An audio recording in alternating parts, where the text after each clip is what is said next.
Hi, my name is Dr. Ashok Chandran, and in today's video we will talk to you about the financial pyramid for every individual. This pyramid is very important to understand for every individual. On the base of the pyramid are 4 things that every individual should have even before looking at any other savings. The first part is his life insurance, second part is his health insurance, the third is the personal accident insurance, and the fourth is the critical illness insurance.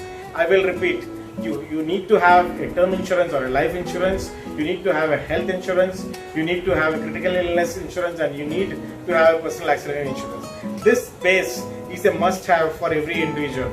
After this, we look at savings and your activities which are related to making sure that your critical events in your life or the sure shot events of your life are taken care. This involves investment into bank, fixed deposits, provident fund, post office investments, LIC investments. These are investments which are fairly secured and safe, and there are no risks or very limited risks to these kind of investments.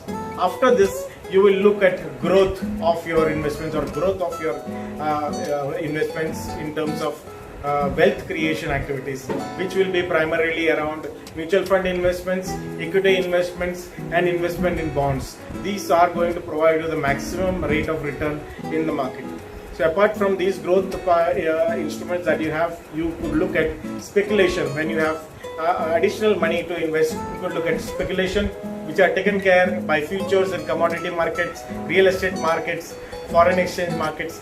These are other investments one could look at which are of speculative in nature. Beyond all this, there is this final stage where one grows, and he's at a stage where children have grown up, you have grown old, and that's a stage when you should do your estate management and you should be talking about wealth distribution. This estate management and succession planning is a very must, and it should be planned well in advance so that over a period of time, whatever you earn, the next generation of yours gets the complete benefit of all these investments. So I repeat, we are talking about the financial pyramid, which is a must for every individual. At the base of the pyramid are things that are taken to take care of your income, protection of your income. Protection happens by taking care of your life insurance, health insurance, personal accident policies, and critical illness policies. Once the base and the protection is done, you go ahead and increase your investments and savings through your post offices, and you do the bank deposits, fixed deposits, you do all kinds of investments in LIC for making sure that all the sure shot events of your life are protected with these investments which are fairly safe and secure. Then you go to a slightly riskier proposition, which is more to do with growth of your income, which is a long-term investment, which is in mutual funds, bonds, equity, and the nature of this is slightly tricky in terms of the risk, but it is still not very risky. Over a period of 5 years to 10 years, these are fairly safe investments.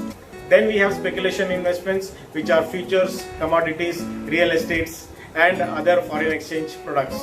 And finally, as you grow old, we should make sure that our succession planning and estate planning and our will is finalized, and that takes care of your transmission of your final assets in your life to your next generation smoothly.